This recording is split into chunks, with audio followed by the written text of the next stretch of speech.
What up, House of Yasharel? My head is bowed to all the princes of the nation of Yehuda and the nation of Yasharel, and to both of my tribes, Yehuda and Gad. So I told you guys that I was going to give you something special today from Yahuwah. And it's going to be a short video, but I'm going to give you evidence to what this says when we're finished. Okay? So let's read this first.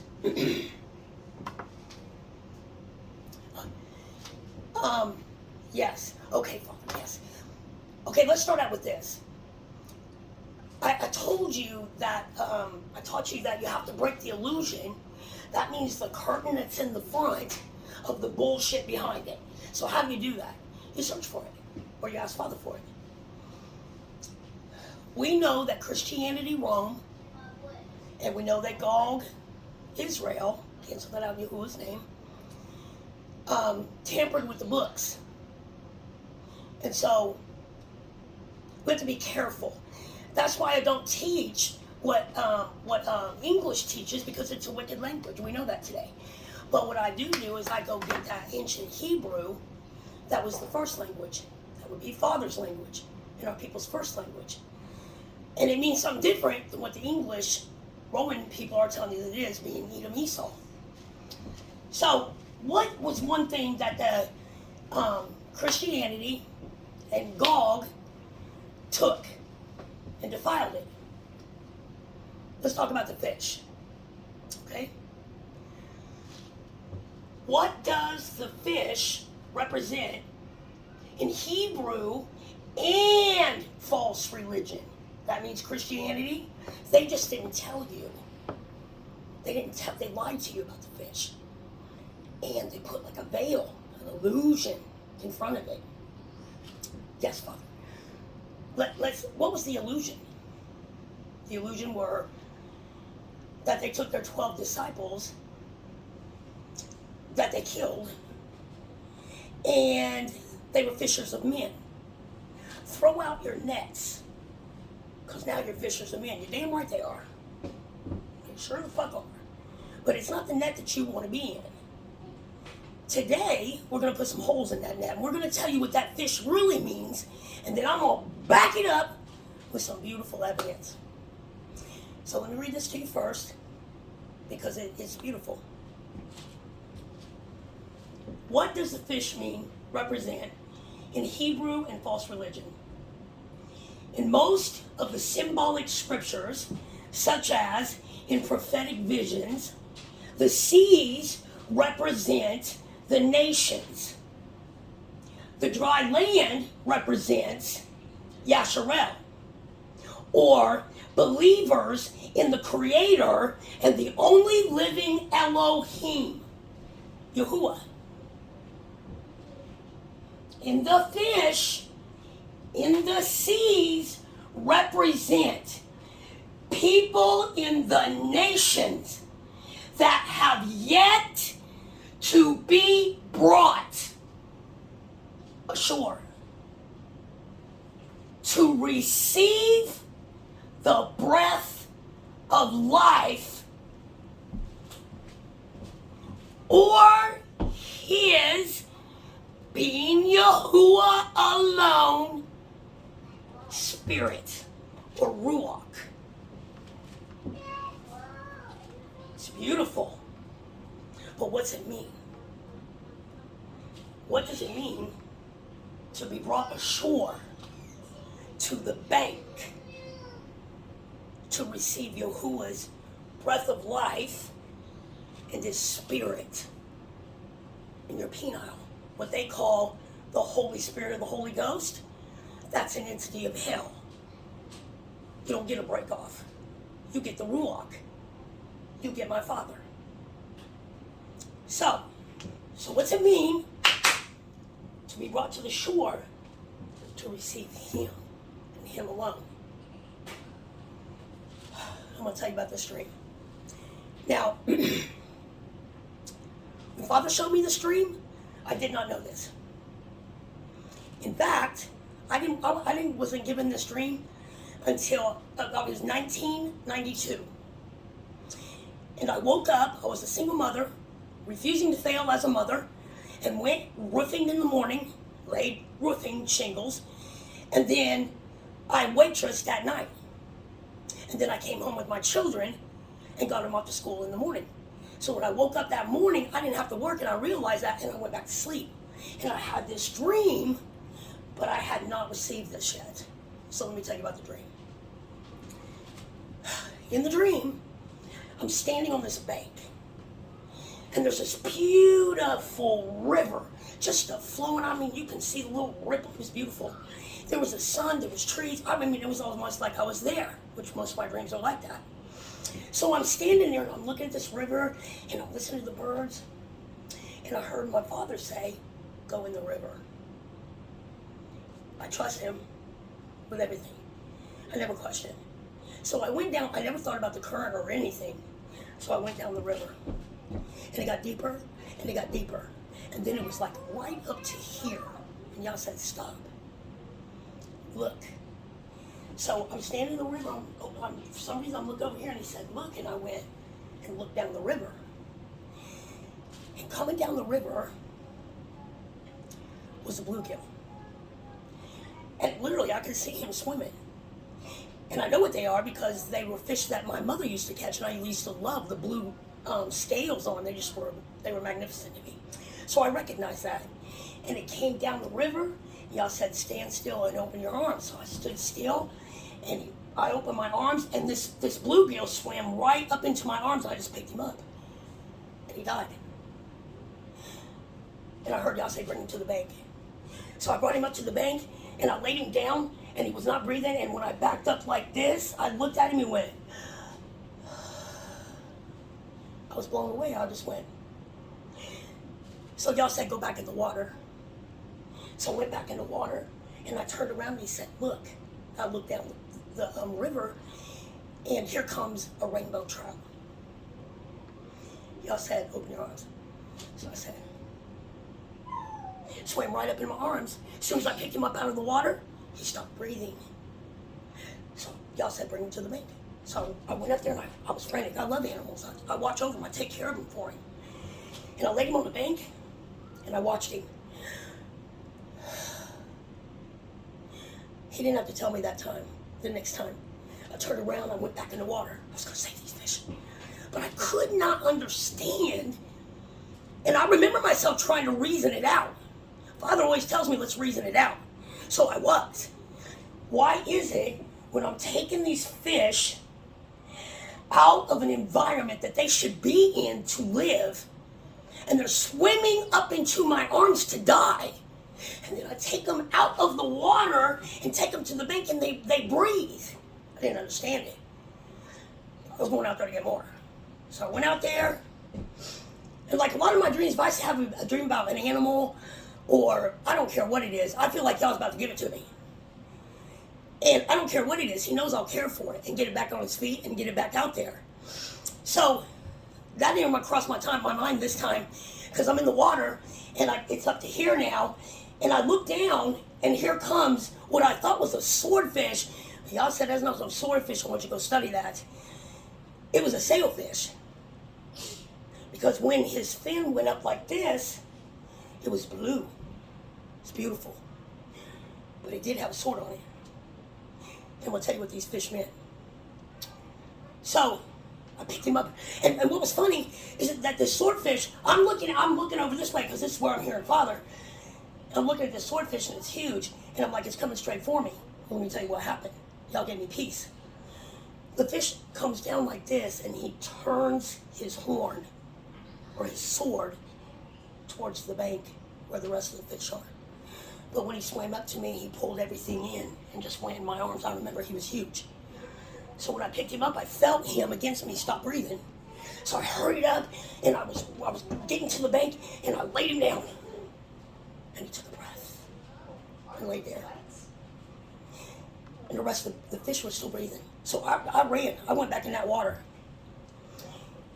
And down this river comes a catfish. I remember those. My mom would always say, stay away from them. They have horns, they'll hurt you. And they're scary looking. They're not ugly. I mean, we need them on the bottom of the thing. They're not ugly, Father, but they're not They look like, I'm just saying, it's not. If you ask me to take care of it, I would, Father. They're scary to me. And I see this catfish coming down. He was big. He wasn't one of the ones my mom caught. This was a big one.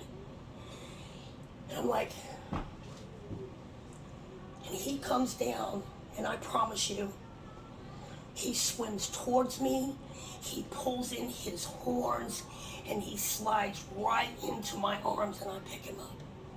He stops breathing. And I rush over there, and lay him down. I took a breath. And about that time, I wake up, I'm sitting on the side of my bed, and I'm like, what does that mean? So I ran and got my book where I write Yahuwah. I sent invitations and love letters and poetry. And I wrote down the dream.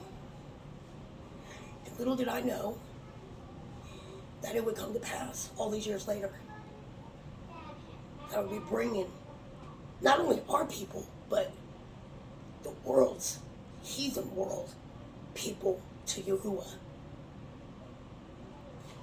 Let's read this again. In most symbolic scriptures, such as the prophetic visions, a prophetic vision in ancient Hebrew can be when you're awake or asleep. I see stuff when I'm awake too. Me and my father are together all day long, and we never leave each other's sight. The seas, the water that I took him out of, represent the nations. The dry land represents Yasharel.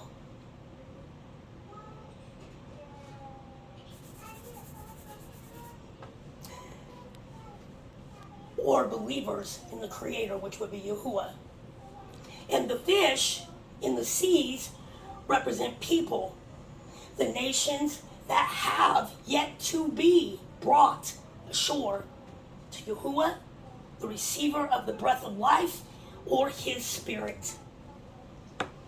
And that was an accident that old Gog was put up there. We know we're Yasharel, but we were using one of their books to show you that they don't always put the truth. If I were you, I would get out of Rome's books, because they're getting ready to rewrite those bad boys again. Just like King Henry, and they have done all the way to fit themselves, but they are not our Hebrew books. They can do what they want with them. What did the fish represent? I went to Father because I just felt in my gut it was groups of people. He said the bluegill or Yasharel yet to come home. And I knew that because of the royal blue. But I asked him anyway to get confirmation. He said the rainbow trout are the people that the world has thrown away that damaged them. We know all about vaccines today. We know all about it. Straight fucking poison. And as soon as our babies come out of the womb, they hit them with them, because y'all made us perfect. And they mess with the hormones, female and male. Nalani, quiet, honey. They mess with the hormones, male and female. They walk around, they don't even have any idea why they're the way they are. They just learn to accept it. And it's for the ones that didn't choose to be a sodomite, but was forced to it against his will at birth, as soon as it came out of the womb. That's them. Then I'll reach them until this is over. I would watch what you say, because you have no idea what it's like to walk with someone nobody else is assigned to and don't know where you got it. And you didn't choose it. That's the difference between willing being a sodomite and doing what Rome loves to do in this heathen world, and being forced to it without a choice as a child that was vulnerable. And his parents believed that they really needed this shit. And believed the government and the Baphomet. Cancel that name out in Yahuwah's name. I cannot teach you unless I say it. Medical system, the beast system, and you're understanding that shit today, aren't you? They didn't choose it. So watch your tongue on it, because some of them belong to Yahuwah. And when we get back in our land, Yah is going to not only give us a new covenant, but new bodies. You better think about that shit. He's there, he hears it all. He's not going to put up with it, right? The times are over for that. Be very careful about speaking or touching what belongs to him, either with your mouth or your hand. Let's go to this swordfish, or not the swordfish, but the sailfish. That's the people in this military, any place in this government. That's why they have a sword. They kill, they beat, they abuse. They're going to come out of it, and they're going to look for Yahuwah, because Yah's going to show himself and what's coming for them. And they're learning it now. And they see what they're loving and what they're defending. And today Yah said, they'll be fighting me and won't even know it. Why is that? Because they kept you in the Second Testament and would not take you, these Christian pastors, into the Hebrew books. If you get up again, I'm going to have to spank you a little butt. You hear me? Promise. Love you. No. Sit. Where did I leave off? Yes, these Christian pastors. Where did I leave off? Father, please remind me where I was.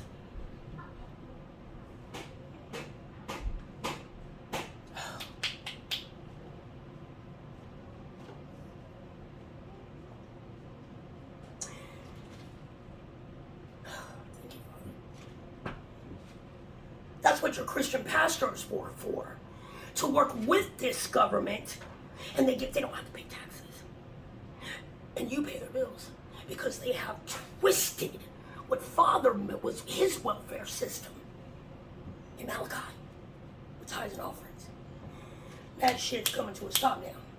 Because you filed our books. He's killing your asses right now. He's coming for the Christians. Everybody knows it. There's a reason why. And the evidence is there. We all know it. Some of that military's not going to be willing to fight Yahuwah. And you ain't going to get a damn person out of Yasharel in any kind of pull for this military. I know you don't have recruits. But you better believe something. Number one, Yasharel don't have to give you our children anymore. We broke that covenant with you, old Babylon. And number two, our children belong to Yahuwah as our princes do. Ain't nobody fighting against our Elohim in Yasharel, but we're going to show enough sit and watch, because he said he's doing it for us. And what happened to us here? Now, let's get to that old catfish, shall we?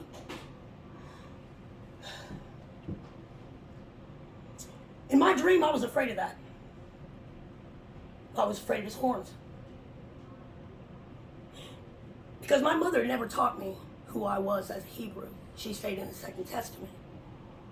But today, I know that I don't fear it anymore because I have power over it. That catfish, Yahuwah said, is a bottom feeder. And it can be wicked.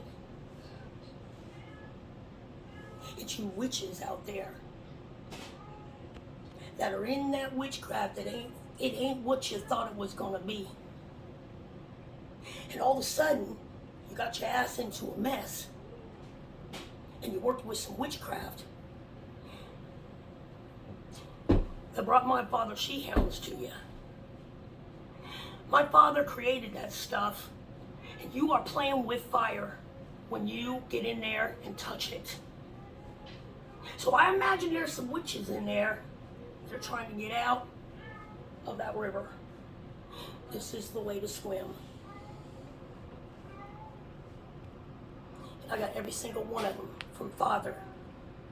Not the next day, but as we went along all these years, he was releasing it to me when he took me to him. They took that fish to put men in nets. You damn straight they're fishers of men. And if you don't come out of that false religion and attach yourself to Yasharel into this bank of Yahuwah. You are going to go down with this heathen world. And my father said, you better find him while he can be found. This is like probation. He's taking them in. I mean, yeah, you're invited to the party, but not everybody's going to be bid by him. You better be in this covenant. Simple as that. But I'll tell you one thing. When shit hits the fan here and he comes through here like Egypt, you call his name, and he will lead you to Yasharel, where he sits and where he is loved. And we are the very people he's going to protect through this. This is not our war. Our war won't come until we get home and he raises David, all of our prophets, and all of our warriors up. Thank you. Get the couch. Go grab it. Yep. And we all gather back together. We'll have one more war. But this right here, y'all said, this is mine to do. Because of what happened to my people here. Oh, Edom, I will deal with you personally. He is coming down. It wasn't no angel that went through Egypt. Father went through there. And he only passed by those that belonged to him. And he even told the fallen angels, when you rip this down and you start doing to these people what I tell you to do, don't you touch one of mine. Don't even go near them. We know that in Ezekiel. I've sealed them. So you don't like it? We'll be dancing and eating and loving one another. Because we'll be a family again. While this world is dying and going through what they took us through. There is no son, no blood. And y'all said you are twisted to think that I would accept such an offering. A righteous man, be it human or mankind, I wouldn't accept it, he said, as any offering or even a gift. You're twisted if you think I would. Why would I take a righteous man that loves me, who keeps my laws, who doesn't go and sleep with other men and women and their wives? They keep the laws. They love my covenant, and they love me. And I would take a righteous man and make him die for this wicked-ass government in this world that you're looking at right now. You are twisted. No, I tell you the truth. You will either turn your feet to his laws, the New World Order, or you will die. Yes, Father. Is it my will that you should die? No. It will be yours. And it is the only choice you have. Because I'm the only Yahusha coming. Yahusha means salvation in my ancient Hebrew language. And I'm throwing you a lifeline. And I brought you what it means even in false religion that they hid from you. You have a chance to turn that around. And I think the reason, usually y'all will push me out there and then you'll pull me back. And I'm somewhere else doing stuff for it.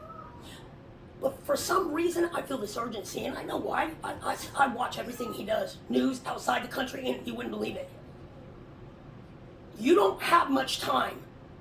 And just like y'all said, I'm telling you, I'm going to come in on the other borders, or all watching all the borders. I kept saying, y'all said that they are going to come through here from the north. What have they done? Oh yes, Chinese sleeper cells got through the north, out of Canada, into the United States. You better believe I hear him, and I know the desires of his heart, and I know his mysteries too. Christians don't have that for a reason. They can't cast out shit, they can't heal shit. If Yahuwah sent that demon to sit on them, because they won't follow the laws. You've been tricked, and I am going to pull these fucking veils like never before, because you don't have much time. So, wham! This is the truth. I dare you to go ask your pastor about this, and about the tithing and all of it, because they work with the government. I hope this blessed you. I know this is, I usually go and give you more, but this is what he gave me for you for the day. And this is indeed a record that I brought it to you with a loving heart. And I did give it to you. Until next time, my head is bowed to all our beautiful princes of Yasharel.